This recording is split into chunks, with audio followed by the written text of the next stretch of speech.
ओम शांति। आज का विषय है श्रीमत किसे कहेंगे।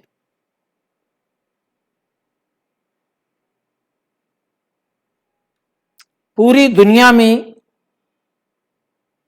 एक ही बुक है जिस पर श्रीमत लिखा हुआ है।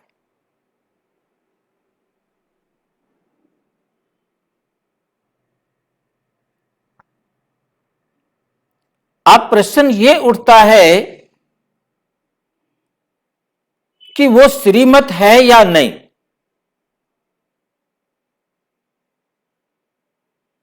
हम इसी चित्र में देख रहे हैं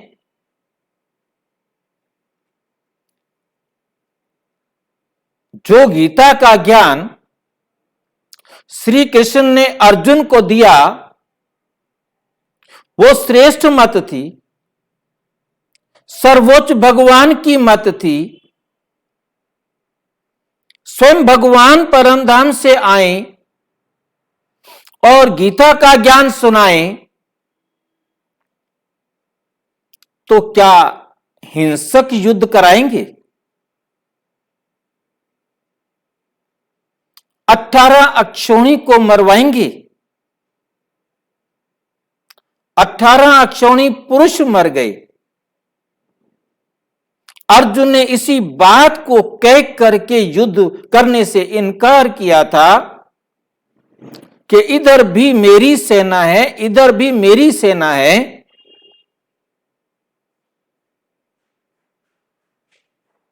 18 अक्षौणी पुरुष मर जाएंगे, 18 अक्षौणी विधवाएं, छोटे छोटे बच्चे या बूढ़े बचेंगे।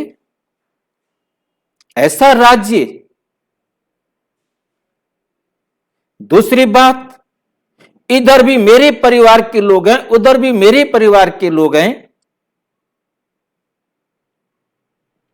जिनके लिए मैंने राज्य करना है वो मर जाएंगे।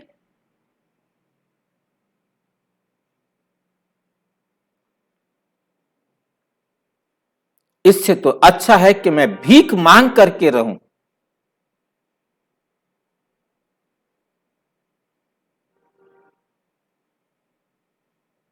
मुझे युद्ध नहीं करना है। आप सभी विचार करके देखें जरा, यदि आप उस जगह पर होते तो आप क्या करते? आप युद्ध करते?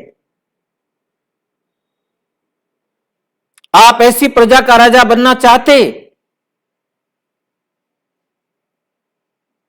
विचार करके देखो।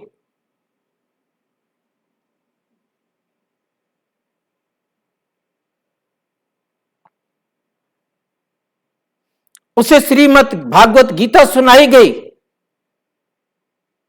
भगवान ने गीता सुनाई।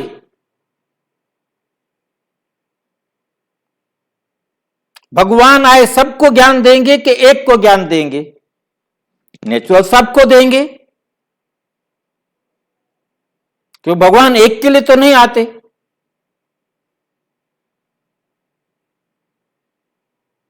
अब गीता सिर्फ अर्जुन को ही सुनाई और अर्जुन उस गीता को सुनने के बाद युद्ध के लिए तैयार हो गया।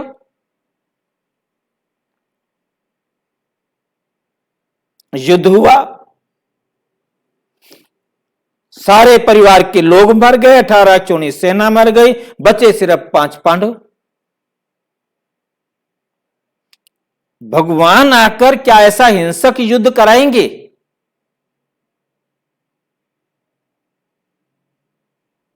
पांचों पांडवों ने कहा कि हम अब राज्य नहीं करेंगे। भाई क्यों नहीं करोगे? क्योंकि हमने अपने गुरुजन का वध किया, हमने परिवार के लोगों का वध किया है, हमने ब्राह्मण वध किया है, हमने अपने प्रजा का वध किया है। अरे भाई भगवान के कहने पर किया है। बोले नहीं, यह हमसे पाप हुआ है, हम प्रायश्चित करने के लिए हिमालय पर्वत पर जा रहे हैं।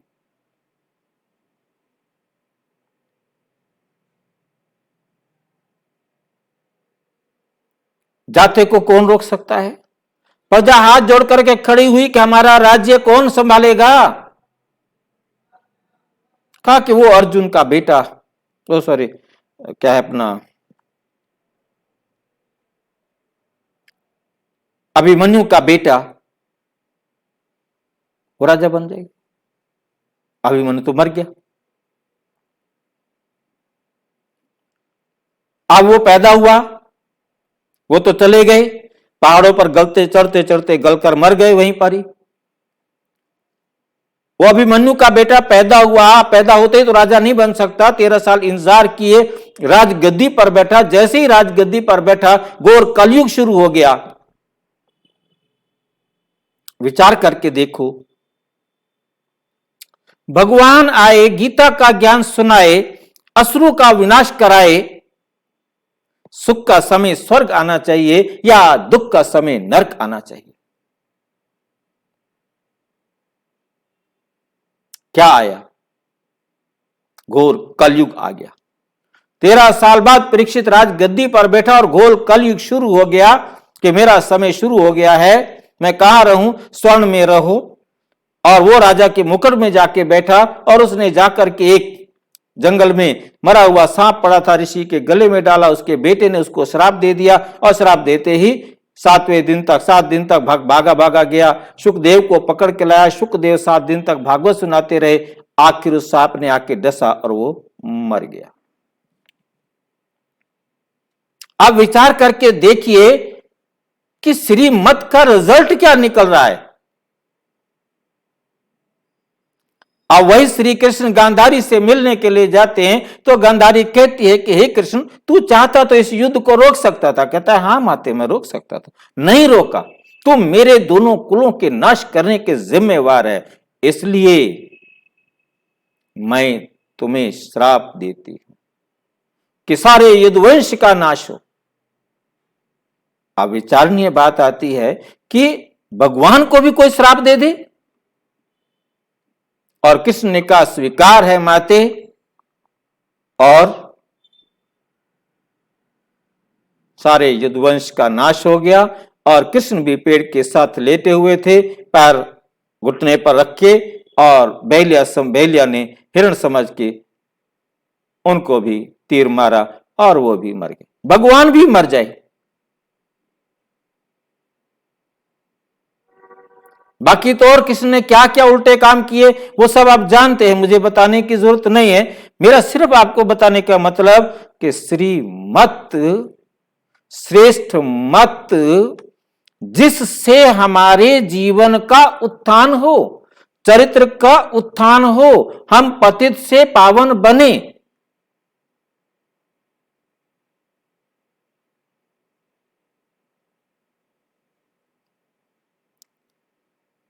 श्रीमत का मतलब है ऐसी मत जिससे हम श्रेष्ठ बने। अब वो मत केवल और केवल परम आत्मा ही दे सकता है, वो कोई देहधारी नहीं दे सकता। यहां केवल शॉर्ट में दिखाया है कि परमात्मा आकर हम सबको ज्ञान देते हैं, जिससे हमारे शत्रु हैं काम, क्रोध, लोभ, मोह, अहंकार। गीता में लिखा यही गया, 3 अध्याय में यही लिखा गया कि हे अर्जुन उठ, काम, क्रोध, लोभ, मोह, अहंकार ये तुम्हारे शत्रु हैं, तुम इनको मारो। परंतु आज तक गीता पढ़कर किसी ने यह समझा ही नहीं कि हम इनको कैसे मारें। तो क्या फायदा हुआ उस ज्ञान का? आप परमपिता परमात्मा आकर इन 5 राक्षसों को मारने की विधि सिखाते हैं। हमारा युद्ध इनके साथ है, हमारा दुश्मन कोई और नहीं है। तो सत्य ज्ञान, अहिंसक युद्ध हमें कौन सिखा सकता है? परम पिता परम आत्मा। अब प्रश्न हमारे सामने सबसे पहला खड़ा होता है कि आखिर हम परमात्मा माने किसको? आज दुनिया में इंसान कम और परमात्मा ज्यादा है। तो हम देखते हैं कि परमात्मा वो होगा जिसको सारे संसार की आत्माएं परम आत्मा स्वीकार करें। जिसको एक स्वीकार करता है दूसरा नहीं करता तो वो परमात्मा नहीं है। हमें इस बात को बहुत अच्छी तरह से समझना है। सर्व आत्माओं का पिता परम आत्मा, सारे संसार की आत्माओं का पिता एक परम आत्मा। बहुत सिंपल सा है, आत्मा का पिता परम आत्मा। शरीर का पिता गर्भ में, शरीर विनाशी, शरीर का पिता विनाशी, परंतु आत्मा अजर अमर अविनाशी। आत्मा का पिता परमात्मा भी अजर अमर अविनाशी। तो हम सारे संसार की सर्व आत्माओं का पिता परमात्मा है, जिसको सारे संसार के धर्म परमात्मा मानते हैं। परमात्मा वो होगा जिसको सारे संसार के धर्म माने।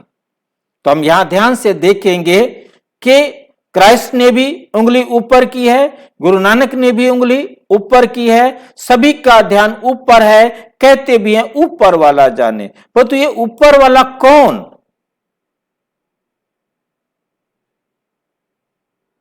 वो भी एक आत्मा है। जैसे हम आत्मा हैं, वह हम आत्माओं का पिता है। सारे संसार की आत्माएं उसे याद करती हैं, साकार रूप में और निराकार रूप में। हम ध्यान से इसको समझने का प्रयास करेंगे। ओम वेदों में से कहा गया, ओम का हिंदी में अर्थ है ज्योति, इसलिए हम मंदिर में जलाते हैं ज्योति। कहते हैं आत्मा भी ज्योति, परमात्मा भी ज्योति। चर्च में जाएंगे वहां भी जलाएंगे ज्योति। आप यदि बौद्ध मंदिर में जाएंगे वहां भी ज्योति, जैन मंदिर में जाएंगे वहां भी ज्योति, और गुरुद्वारे में कहा जाता है एक ओम आकार। परमात्मा जो है एक ओम आकार का है, एक ज्योति आकार का है। हम यदि ध्यान से देखें, चाहे हम कैंडल लाइटिंग करें, गॉड इज लाइट कहें, एक ओम आकार कहें, चाहे जैन मंदिर हो, चाहे बौद्ध मंदिर हो, कोई भी मंदिर हो, वहां ज्योति जलाएं। कहने का मतलब हम परमात्मा को ज्योति मान रहे हैं, परंतु हम जानते नहीं कि वे कौन सी ज्योति है। कुरान भी कहती है अल्लाह एक नूर है, खुदा एक नूर है। सारे संसार के धर्म, कहने की भाषा कुछ भी हो, प्रत्यक्ष या परोक्ष रूप में उस निराकार, अशरीरी, अजन्मा, अयोनि, सर्वज्ञ, सर्वोच्च परमपिता परमात्मा को मानती है। सारे उसको बुला रहे हैं, सभी उसको बुला रहे हैं। 33 करोड़ के 33 करोड़ देवी देवता, राम भी शिवलिंग की पूजा कर रहा है, कृष्ण भी शिवलिंग की पूजा कर रहा है, शंकर भी बैठकर शिवलिंग की पूजा कर रहा है। हर मंदिर में आपको मिलेगा शिवलिंग। मुसलमान भाई हज करने जाते हैं, वहां भी गोल काले रंग का एक पत्थर रखा है जिसे हम शिवलिंग कहते हैं, और वो अपनी भाषा में उसे कहते हैं संग ए अस्वद। उसे क्या कहते हैं? संग ए अस्वद। परमात्मा भी ये क्या है? लिंग। वहां पर भी गोल काले रंग का ये पत्थर रखा हुआ है। तो हमें बहुत अच्छी तरह से समझना है कि सभी एक ही परमात्मा को मानते हैं, परंतु जानते नहीं। अब ये परिचय सिवाय परमात्मा के और कोई नहीं दे सकता था। अब परमपिता परमात्मा आकर हमें अपनी श्रीमत देते हैं, श्रेष्ठ मत देते हैं, जिस पर अब हमने ये सीरियल शुरू किया है। श्रीमत क्या है, श्रीमत कैसे देते हैं, क्या होती है, इसके बारे में हम विषय को जानेंगे। अब वो अशरीरी, अजन्मा परमात्मा जिसका शरीर नहीं है, जिसे गीता में भी लिखा गया मैं अजन्मा, योग माया को अधीन कर, 7वें अध्याय का 21वां श्लोक है। 25वां श्लोक, मैं अजन्मा योग माया को अधीन कर सबके सामने प्रकट नहीं होता हूं, सबके सामने प्रकट नहीं होता हूं, परंतु ये अज्ञानी मनुष्य मुझे मनुष्य की भांति जन्मने और मरने वाला समझते हैं। तो हमें समझ लेना है कि वास्तव में कृष्ण तो देहधारी है, उसने जन्म भी लिया, उसकी मृत्यु भी हुई, तो वो देवता है, वो परम आत्मा नहीं।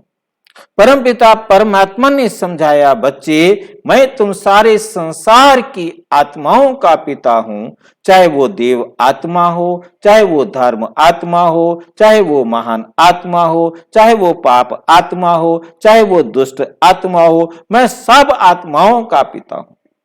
बाकी जितनी भी आत्माएं हैं सब देह को धारण करती हैं, परंतु मैं कभी देह धारण नहीं करता हूं। मैं अयोनि हूं, मैं अजन्मा हूं, मैं अशरीरी हूं, मैं अभोक्ता हूं।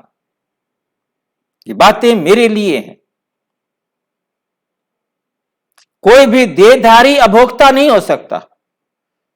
जब उसने देह धारण कर लिया उसे अशरीरी नहीं कह सकते, और जिसने देह धारण कर लिया वो परम आत्मा नहीं हो सकता। परमात्मा शब्द से स्पष्ट होता है कि वो एक है, वो एक है, परम आत्मा। और देव आत्माएं 33 करोड़, धर्म आत्माएं अनेक, महान आत्माएं अनेक, पुण्य आत्माएं अनेक, पाप आत्माएं अनेक, परंतु परम आत्मा एक। इसलिए सभी धर्म कहते हैं कि परमात्मा एक है, परंतु कौन है ये निर्णय करना अज्ञानतावश नहीं हो सकता। आप परमात्मा कहते बच्चे मेरा परिचय मैं ही दे सकता हूं, मेरा परिचय कोई भी संसार का धर्म नहीं दे सकता, कोई मनुष्य नहीं दे सकता, बच्चा कभी बाप का परिचय नहीं दे सकता। तो मैं आकर अपना परिचय देता हूं और तुम्हारा परिचय देता हूं, तो मैं ही आकर सबको श्रीमत भी देता हूं। तो आप परमात्मा आकर श्रीमत दे रहे हैं। किस प्रकार से परमात्मा आकर श्रीमत देते हैं, इस बात को हम देखेंगे इसी वीडियो के अंदर।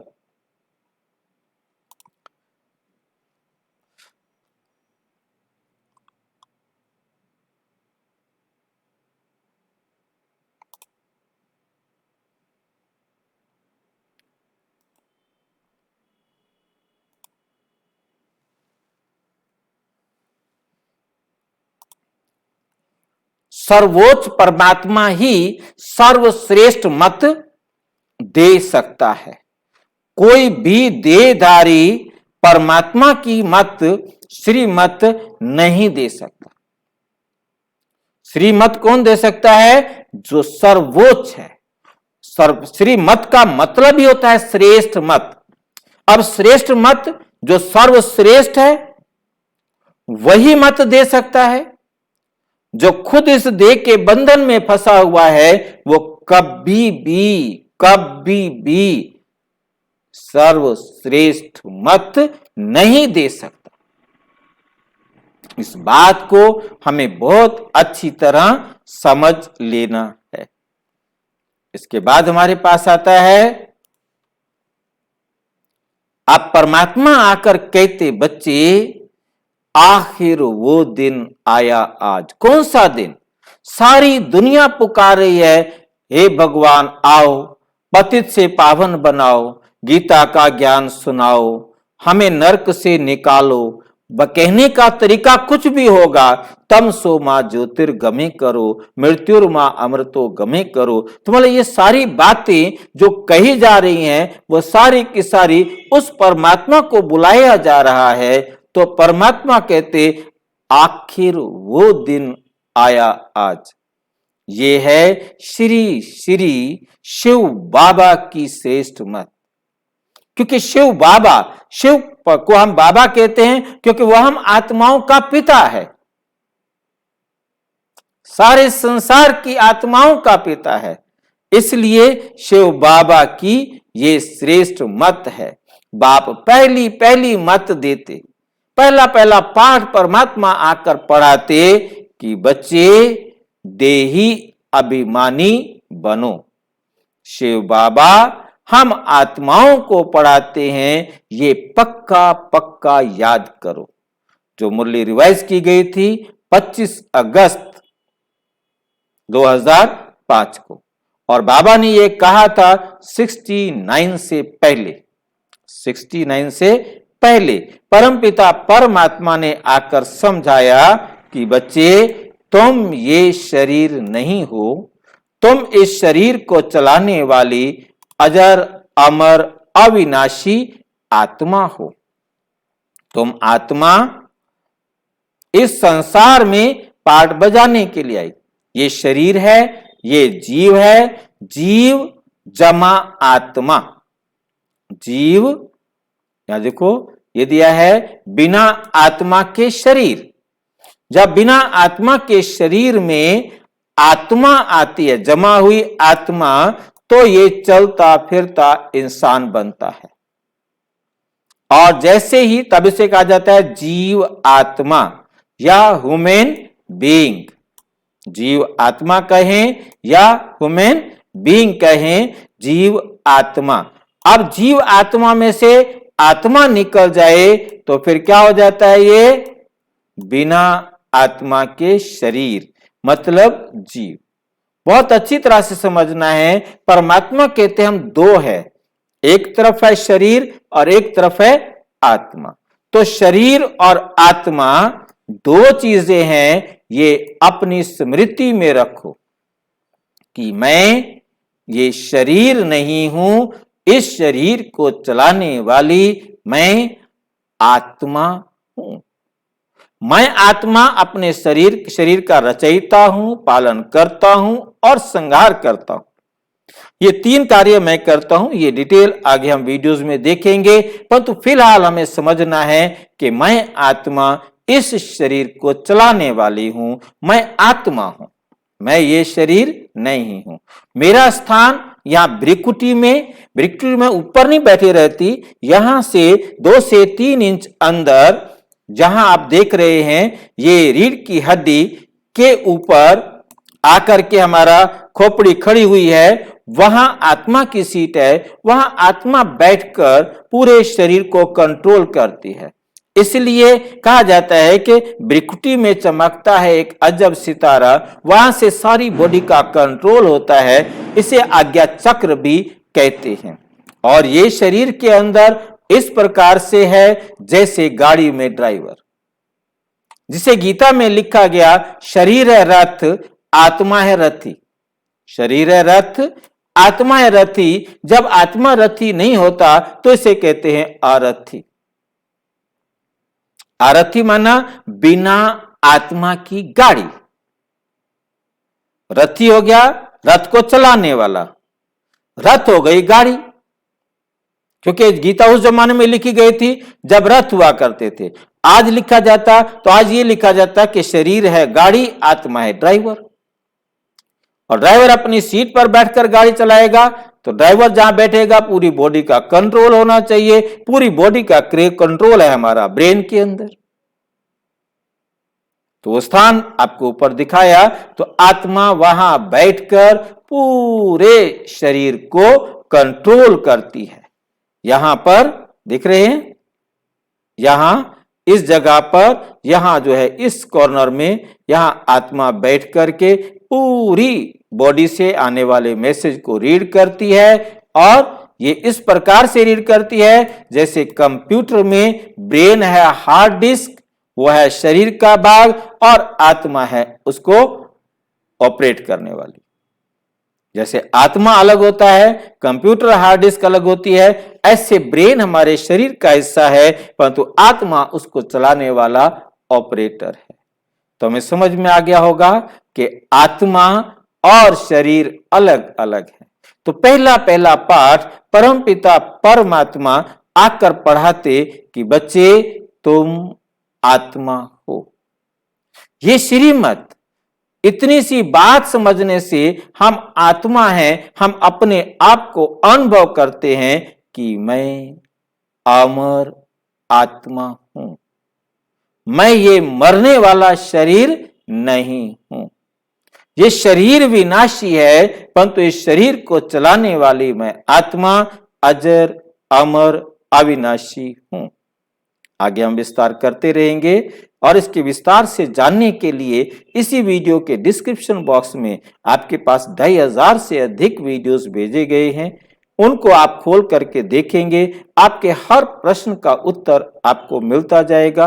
फिर भी आपके मन में कोई प्रश्न होता है, उत्तर आता है, तो आप व्हाट्सएप कर सकेंगे। नंबर दिया हुआ है, स्क्रीन पर भी दिखाई दे रहा है। आगे हमारे पास आता है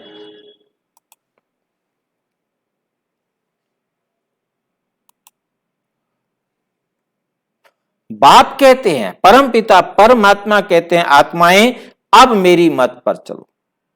आपने मुझे पावन बनाने के लिए बुलाया है, मैं आया हूं पावन बनाने के लिए। अब तुमने मुझे बुलाया है, मैं आया हूं तुम्हें पावन बनाने के लिए। अब मेरी श्रीमत पर चलो और पावन बनो। मैं आया हूं तुम्हें गिरती कला से चढ़ती कला करने के लिए। अब तुम मेरी बात पर चलो तो तुम चढ़ती कला में हो जाएंगे। मेरी मत पर चलो। ये अविनाशी आत्मा को अविनाशी बाप द्वारा अविनाशी मत मिली है। परमात्मा कहते मैं आकर के जो श्री मत देता हूं वो अविनाशी मत है, जिसका कभी विनाश नहीं होता है। अभी भी श्री मत है, अविनाशी बन जाती है। अविनाशी क्यों बन जाती है? कि हर कल्प मैं आकर तुम सारे संसार की आत्माओं को पतित से पावन बनाता हूं। तुमको ये निश्चय है कि हम आत्मा हैं, और दूसरा ये कि हम आत्माएं अभी परमपिता परमात्मा से अपना वर्षा ले रहे हैं। परमपिता परमात्मा हमारा पिता है, तो उसकी जायदाद के तो हम ऑटोमेटिक क्या हो गए? मालिक हो गए। परमपिता परमात्मा के पास क्या है जो संसार में किसी भी दुकान पर मिल नहीं सकता? परमात्मा के पास 7 गुण हैं जो दुनिया की किसी मार्केट में, किसी दुकान में, किसी गुरु के पास, किसी संत और महात्मा के पास, किसी किताब के पास नहीं मिल सकते। ज्ञान, पहला है ज्ञान। सत्य ज्ञान या श्रीमत सिवाय परमात्मा के और कोई दे नहीं सकता। क्यों? क्योंकि सभी देह में आने के कारण, भोक्ता होने के कारण अल्पज्ञ हैं। कोई भी मनुष्य को सर्वज्ञ नहीं कहा जा सकता। आप ढूंढ कर देख लीजिए, चाहे वो देवात्मा हो, चाहे वो धर्मात्मा हो, चाहे वो महान आत्मा हो, चाहे वो परम आत्मा को छोड़कर कोई भी सर्वज्ञ नहीं हो सकता, सर्वोच्च नहीं हो सकता। दूसरा ये कि हम आत्माएं अभी परम पिता परमात्मा से वर्षा ले रहे हैं। 7 गुण मैं बता रहा था, ज्ञान, प्रेम, शांति, आनंद, पवित्रता, सुख, शक्ति। ये 7 चीजें परमात्मा के पास हैं जो सिवाय परमात्मा के और कोई दे नहीं सकता। इनको कैसे लेना है इसके लिए भी वीडियो डिस्क्रिप्शन बॉक्स में दिया हुआ है। कर्मणा तन मन धन से हम शिव बाबा के मददगार बनते हैं। ये सब कुछ शिव बाबा को अर्पण किया। हम कहते हैं तन मन धन सब तेरा, तेरा तुझको अर्पण क्या लागे मेरा, परंतु कभी किया नहीं। अब परमात्मा आकर कहते बच्चे अपना तन मन धन मुझे दे दो। ये भी कैसे हम दें, कैसे हम उसको परमात्मा को दें ये तन मन धन, इसका भी वीडियो नीचे आप देख सकेंगे। शिव बाबा को अर्पण किया, फिर शिव बाबा डायरेक्शन देते हैं कि ऐसे ऐसे ये करो। कहते बच्चे ये तन मन धन मैं क्या करूंगा, मेरे पास अपना नहीं, मैं आपका लेकर क्या करूंगा, परंतु मुझे आपने दिया है। अब इस तन को भी अपने पास रखो, मन को भी अपने पास रखो, धन को भी अपने पास रखो, परंतु अब इसे खर्च मेरी श्रीमत पर करो। जैसे मैं इस शरीर को यूज करने के लिए कहूं, मैं जो मन में सोचने के लिए कहूं, धन को जैसे खर्च करने के लिए कहूं, ऐसे करो। इसके लिए परमात्मा आकर श्रीमत दे रहे हैं। आप उस श्रीमत को लेकर अपने जीवन को श्रेष्ठ बना सकते हैं, चढ़ती कला में ले जा सकते हैं। विश्व नाटक की घटना चक्र पर विचार करें तो देखते हैं कि लक्ष्मी नारायण सर्वगुण संपन्न थे, होते हुए भी उतरती कला में ही आते हैं ना। सतयुग के अंदर जो लक्ष्मी नारायण, नर ऐसी करनी करे जो नारायण बन जाए, नारी ऐसी करनी करे जो लक्ष्मी बन जाए। अब प्रश्न उठता है कि नर से नारायण बनता है, नारी से लक्ष्मी बनती है, तो जरूर वो नारायण नर भी बनता होगा, वो लक्ष्मी नारी भी बनती होगी। तब परमात्मा आकर उन्हें फिर से नर से नारायण, नारी से लक्ष्मी बनाते होंगे। तो परमात्मा कहते, मैं आया हूं फिर से सारे संसार की आत्माओं की चढ़ती कला करने के लिए। बाबा ने जो विश्व नाटक के विधि विधान, कर्म के विधि विधान और चेतन आत्मा को का जड़ तत्वों पर तथा जड़ तत्वों का चेतन आत्मा के ऊपर क्या प्रभाव होता है, उसका ज्ञान अति आवश्यक है, जिसके लिए ही शिव बाबा का अवतरण होता है। शिव बाबा ने जो ये ज्ञान देते हैं, जो मत देते हैं, और ब्रह्मा बाबा अपने अनुभव से जो राय सलाह देते हैं, वे सब श्रीमत और उस सब को समग्र रूप से प्रयोग करने पर ही आत्मा का व्यक्तिगत क्या होगा, लाभ होगा, सामूहिक विश्व का कल्याण होगा, व्यक्तिगत भी कल्याण होगा और सामूहिक विश्व का भी कल्याण होगा। आए परमात्मा श्रीमत दे तो विश्व का कल्याण ना हो तो वो श्रीमत कैसे हो सकती है। अर्थात ये सब अस्त्र शस्त्र हैं जो इस जीवन रूपी महाभारत युद्ध में माया पर विजय पाने के लिए अति आवश्यक है। माया काम, क्रोध, लोभ, मोह, अहंकार, इन विकारों को कहा जाता है जिनके कारण हमारा जीवन दुखी हुआ है। हम आत्माओं को दिए श्रीमत के रूप में बाबा ने हम आत्माओं को ये ज्ञान दे रहे हैं। अभी तुमको अविनाशी ज्ञान धन मिला है, वे धारण कर फिर दान करना है। यह है सोर्स ऑफ इनकम, आमदनी का जरिया। जैसे बाप कल्याणकारी है, परमात्मा को कहा जाता है कल्याणकारी। भगवान हमारा कल्याण करेगा, भगवान आपका कल्याण करे। भगवान के पास ही सबके पास एक का संकल्प रहता है कि भगवान ही एक है जो हमें न्याय दे सकता है, भगवान ही है जहां हमें सुख मिल सकता है, शांति मिल सकती है, पवित्रता मिल सकती है, ज्ञान मिल सकता है। सभी जानते हैं इस बात को। वैसे तुम बच्चों को भी कल्याणकारी बनना है, सबको रास्ता बताना है, भगवान की ही श्रेष्ठ मत है। और अच्छी तरह विस्तार से समझना हो तो अपने नजदीक किसी प्रजापिता ब्रह्मा कुमारी ईश्वरीय विश्वविद्यालय के किसी भी सेवा केंद्र पर संपर्क करेंगे। और यदि कोई प्रश्न हो तो 9213106986 पर व्हाट्सएप करेंगे। व्हाट्सएप करने से पहले कोई भी प्रश्न आपके मन में उठा है, एक बार इस वीडियो के नीचे डिस्क्रिप्शन बॉक्स में जो आप सभी भाई बहनों के द्वारा पूछे गए प्रश्न हैं उनके उत्तर दिए हुए हैं, उनको देख लेंगे तो वहीं के वहीं आपको उत्तर मिल जाएगा। फिर भी आपका प्रश्न कुछ ऐसा है जिसका उत्तर वहां अवेलेबल नहीं है या अभी उसमें संपूर्णता नहीं है, स्पष्टता नहीं है, कोई आपको डाउट है, आपका अधिकार है और इस सेवा में सहयोग है कि आप जरूर व्हाट्सएप करें। श्रीमत पर नेक्स्ट कड़ी में हम देखेंगे श्रीमत की परिभाषा क्या है, कैसे पहचानेंगे। ओम शांति।